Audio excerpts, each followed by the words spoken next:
Gambia, Angola, China Holding, Gash, producers of the finest tomato paste in the Gambia. Jaja tomato paste, available in 5 kilos, 1 kilo and in sachets. For wholesale and retail, visit our factory at Banjulunding. We are also producers of Jaja mineral water, cool, clear and fresh. Gash, Gambia, Angola, China Holding, with headquarters at Fatu Golden Plaza, Mile 7, Bertel Harding Highway. Gash Group also provides the best security company, Gash Security, for your offices, warehouses, homes and personal property. Gash Group for all your construction projects, offering you quality water reticulation for your gardens, pump irrigation, tidal irrigation projects and all types of buildings. You can contact Gash on 396-7894, 700-8993, 373-0259. Visit us at Gash Global Group on Battle Harden Highway, Fatu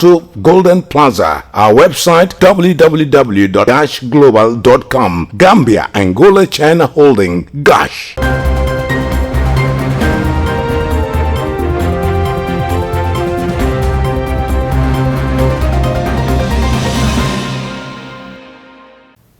It's a warm reception to our studios here in Serekunda. This is Star TV News with me, Maimuna Fadera. In the headlines tonight, Nurses and Midwives Association verifies statement by Health Minister. Government postpones inauguration of Ring Road project. Trade Ministry officials orders on industrial sites visit. GAF clears Fortune FC squad list. On the international scene, New York declares emergency as death toll from IDA storm rises. Pentagon chiefs defend Afghanistan pull out amidst pain and anger. Lebanon schools students face uncertain future. Well, those were the headlines. So now the news in detail.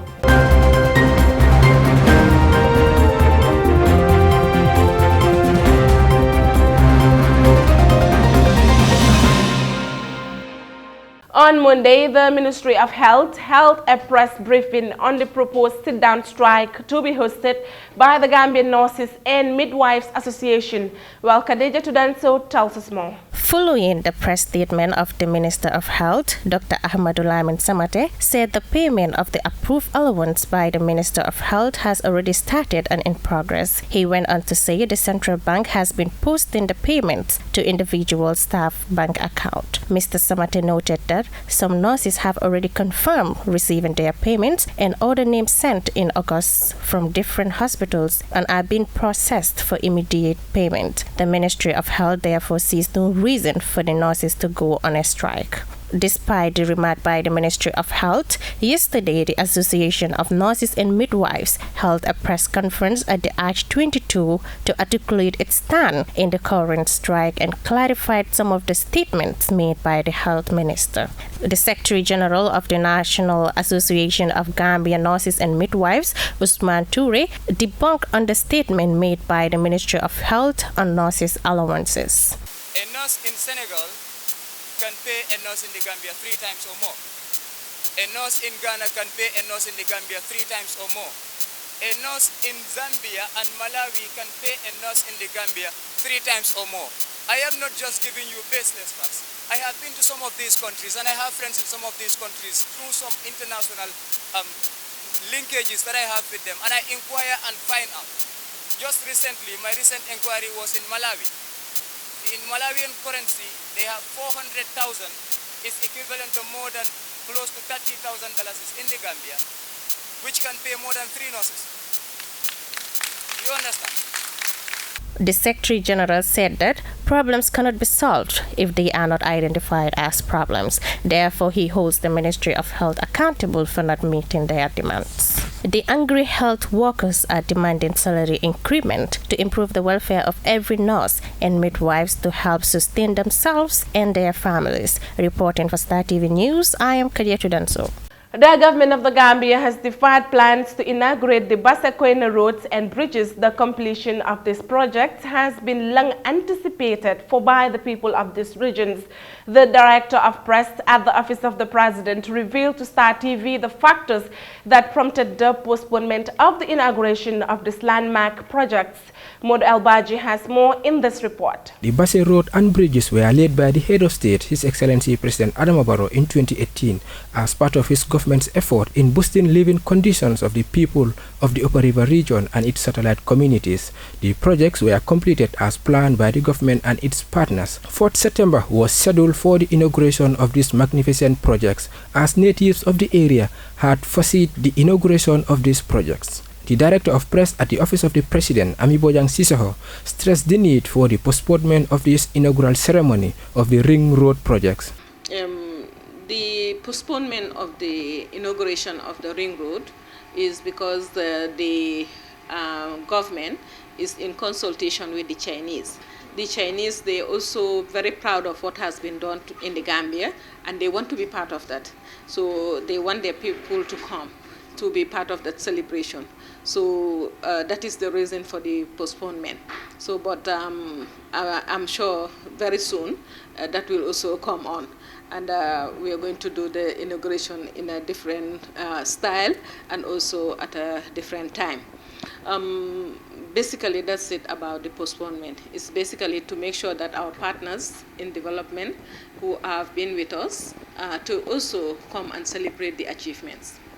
Director Sissoho outlined the importance of these projects in elevating lives and livelihoods of the benefiting communities. She noted that it will improve transportation and boost the economy of the people in the area. I've been in grassroots activism for a long time, over a decade.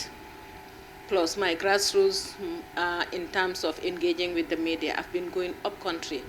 URR in particular, I've worked there day and night. I know what it means not to have good roads. I have witnessed a day when a pregnant woman who was in labor was on a donkey cart from Sudkoba being trekked to Bajakunda. I know what it meant. I felt bad about it. As a woman, I know the pain the woman is going through. So the issue of roads and the bridges is going to improve on access to health facilities. That means it will improve women's health, men, children, because it means the overall health, access to health is going to be more accessible, number one. Number two, it's going to improve on access to markets. If you are in Woolley, you're going to Basse, main market, you will not have much of a problem. Transportation. In fact, now you will be realizing that there will be more public transport in those areas, because now if I buy my vehicle and I want to do some commercial trafficking in that area, I will not be worrying about how many times I'll go to the mechanic. You talk about the issue of going to school. People cross the bridge to go to Basse. There is the college there. You are talking about improving the overall socio-economic life of the people. The project will connect Basse and Woolley. It will also create more job opportunities to the people, especially those living along the corridors of the roads. For Star TV, I am Modu Elbaji. While the Minister of Trade, Regional Integration and Employment is among senior government officials of all the institutions currently on a two-day industrial site visit in Banjul and the Kanifing municipality. The officials on Tuesday visited some factories in Banjul, and they will continue the visit in the Kanifing municipality on Wednesday. Mariama Dem has more. The objective of the visits was geared towards providing the minister the opportunity to not only see at first hand the activities on the factory floors, but to also meet and associate with investors to know how they were faring. The objective was to also gather facts about the progress registered in industrial zones and investments. The ministerial visits began at the Gambia Milling Corporation in Banjul. The managing director of the flour processing company, Christophe Badi, and staff were on hand to welcome the ministerial delegation. Mr. Badi expressed delight and appreciation in the minister's visit before conducting him and delegation on a tour of the company. He informed the visitors that his investment is over $20 million. The ministerial delegation was also informed of how the Gambia Milling Corporation is putting food on the tables of about 200 Gambians through direct and indirect employment. Mr. Badi said the company currently has 100 staff on its payroll and that it's working on how to widen its reach by exporting flour to Senegal and other countries. He, however, pointed out that the volatile price of wheat at the global market and freight fees have still remained huge challenges to the company.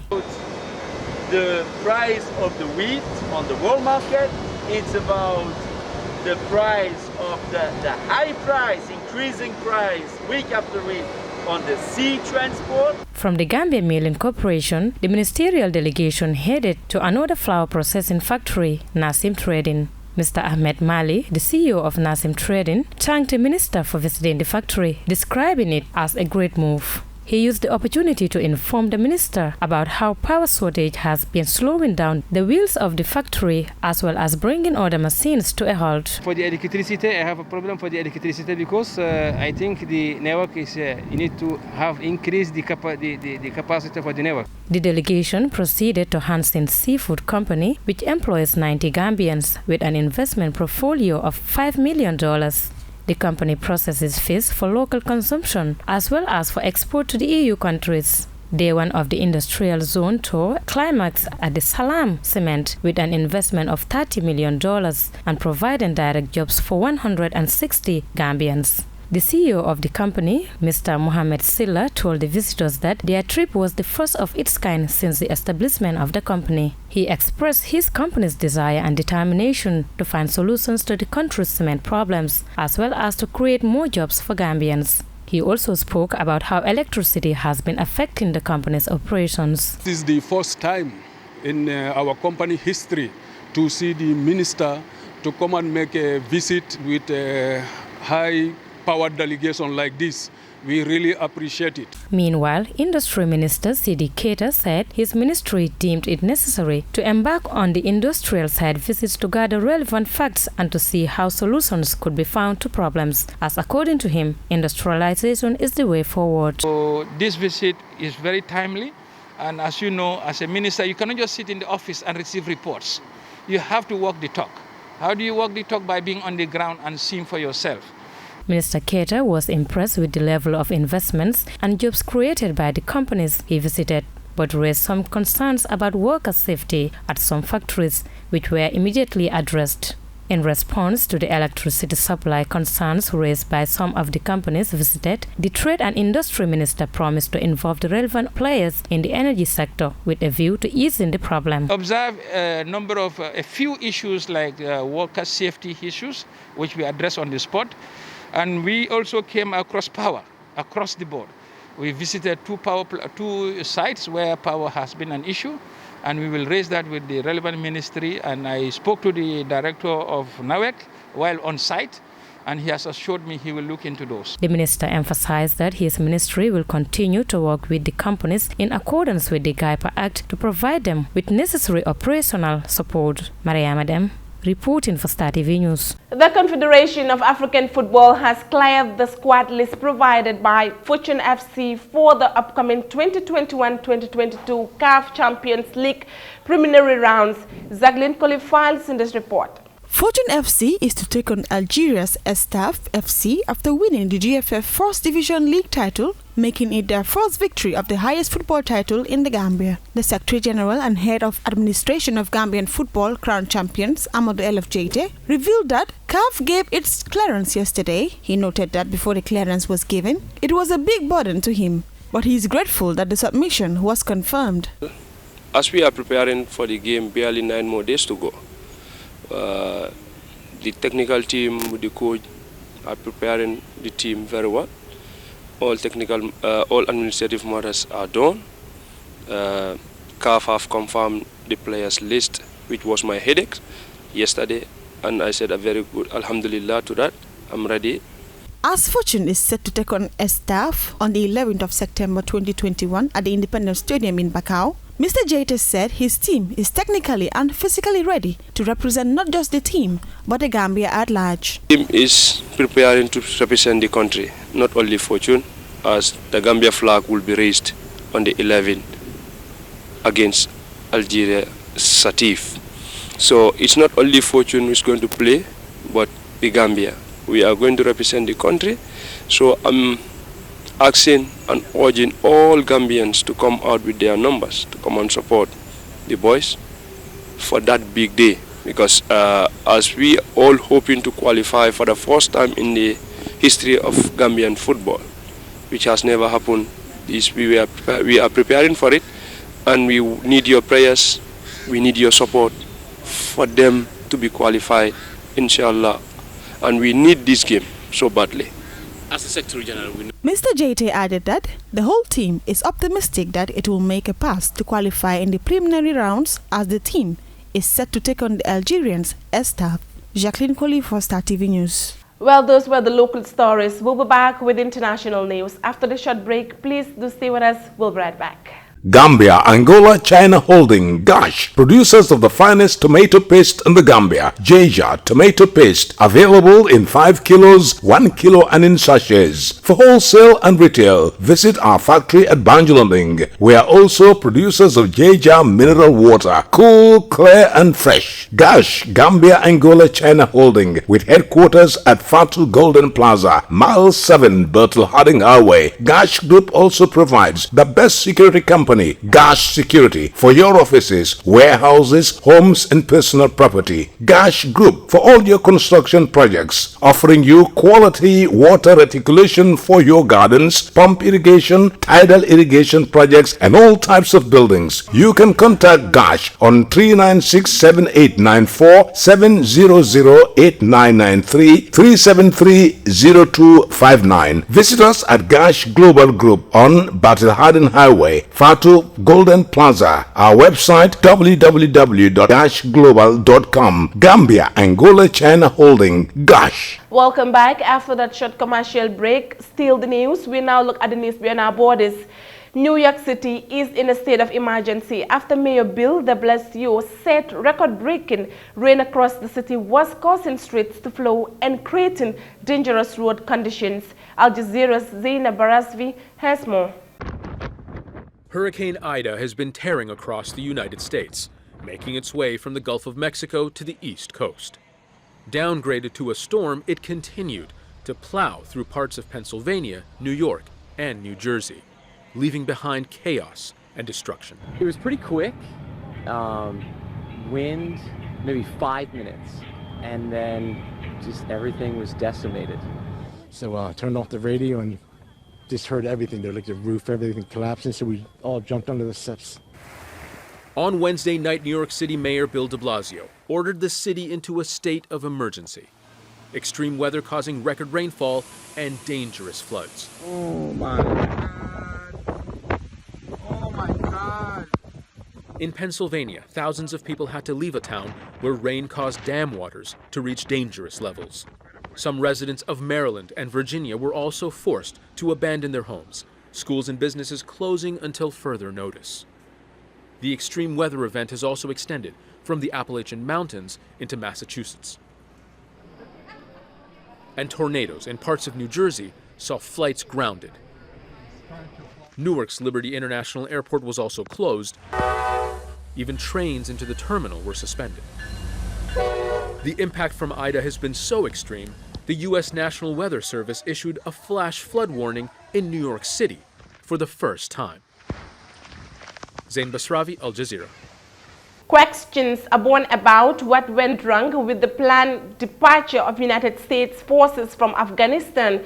The top U.S. defense chiefs have faced the press for the first time since the withdrawal, saying the war has not been fought in vain, despite the reassurances European allies are now pondering the significance of the chaotic end to the U.S. war in Afghanistan and the needed changes to world order it may impose. Well, Al Jazeera's Patty Gulhan reports from the Pentagon in Washington, D.C., U.S. These are the men in charge of running the U.S. military, ultimately responsible for carrying out the president's orders, now defending the withdrawal from Afghanistan. It was heroic. It was historic. Choosing to focus on the fact that they say 124,000 people were evacuated in a hostile environment. But that leaves out the questions. How could the intelligence be so wrong about the strength of the Taliban? Why was it such a chaotic situation? Why weren't they able to get out all Americans and the tens of thousands of Afghans they pledged to help during a disorderly evacuation that saw 175 people killed, including 13 U.S. service members, from a suicide attack near the airport? That, they said, are questions for later.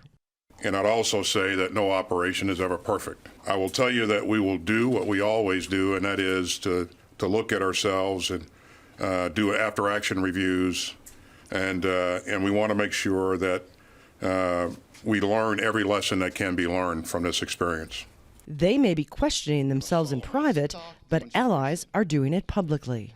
In my view, we do not need another such geopolitical event to grasp that the EU must strive for greater decision-making autonomy and greater capacity for action in the world. But this appearance was less about reassuring allies than their own troops. The emotion of this moment made clear by the chairman of the Joint Chiefs of Staff. This is tough stuff. War is hard. It's vicious, it's brutal, it's unforgiving. And yes, we all have pain and anger. And when we see what has unfolded over the last 20 years and over the last 20 days, that creates pain and anger. The mission now is to try and contain the political fallout and figure out what went wrong, while trying to reassure the troops that 20 years of war were worth it, even though they left the Taliban back in control, using their equipment and celebrating what they say was the total defeat of the United States. Patty Culhane, Al Jazeera, Washington. After nearly 2 years of home studying during the pandemic, students in Lebanon are returning to school, but they are likely to miss out for a third year as the Lebanese education is set to face its worst crisis in years. Al Jazeera's Sarah Hayrat reports from Beirut, Lebanon. It's a big day for Ihab, who's registering his children at a local school, but he's concerned for their future. We're scared this academic year won't continue, especially for those starting school for the first time. Some parents are struggling financially and can't afford to send their children. I'm worried whether we'll be able to continue paying school tuition and expenses. More than 1 million children in Lebanon have been out of school since the pandemic began. The economy has deteriorated further, and now major fuel shortages, daily electric and internet blackouts means classrooms may stay emptier for longer. We're concerned for our students. How will they get to school without fuel or afford meals? This is a poor neighborhood. Parents earning little money are in a difficult situation. They can't even afford to not just live but survive. We need solutions. Some school officials and teachers have told Al Jazeera that in the absence of a clear plan by the caretaker government, they've been forced to rely on themselves. Now, this is one of many schools in Lebanon that relies on an electric generator to even stay open. It says it has enough fuel for the first month of the new school year, which is due to start, but teachers are not sure what they're going to be doing beyond that. They've already started looking at alternative options to the smart interactive board there and computers that school students rely on, and they're replacing them with these. These are the old-fashioned whiteboards. Some schools say that they'll be able to use solar panels, but it's an extremely expensive option that not all schools in the country can afford. Nearly 3/4 of schools in Lebanon are private, but higher tuition fees are forcing thousands of students to switch to state schools this year. Just over half of Lebanon's population now lives in poverty. High inflation and the devaluation of the Lebanese lira to almost 20,000 to the dollar means basic school supplies are unaffordable for most. Last year was cost 35,000. Now it's by 111,000. This is normally the busiest time of the year for Farid, but he's hardly sold any academic books. The caretaker education ministry hasn't printed them out this year, leaving mostly imported but expensive ones on offer. The ministry says it's waiting on assistance from the finance and energy ministries plus international donations. We're facing many challenges. It doesn't mean we're ready, but we're working day by day on a plan to make it easier for students to return to school. If Lebanon loses its education sector, it loses everything. Loss is something Karma knows well. She quit a job as a teacher to start a new life outside of Lebanon. Teachers have threatened to go on strike if their salaries aren't increased. They say $50 a month paycheck barely covers daily expenses. A teacher, for example, can help with the salary, her husband, with the rent, with the car expenses, the food, especially the food. And for example, the essential things you buy for your kids. But for now, you can do nothing with this salary except for filling up your car with gas. Save the Children has described the educational situation in Lebanon as catastrophic. Learning levels were relatively low before the coronavirus, but now the future of an entire generation has become even more uncertain. Sarah Khairat, Al Jazeera, Beirut. Well, before we end the news, a quick recap of our main headlines. Nurses and Midwives Association verifies statement by Health Minister. Government postpones inauguration of Ring Road project. Trade Ministry officials orders on industrial sites visit. GAF clears Fortune FC squad list. On the international scene, New York declares emergency as death toll from IDA storm rises. Pentagon chiefs defend Afghanistan pull out amidst pain and anger. Lebanon schools students face uncertain future. That's all for this edition of the news. Do enjoy the rest of our wonderful programs. Do join us tomorrow for more news. Thanks for watching. Continue to enjoy the rest of our wonderful programs. Bye for now.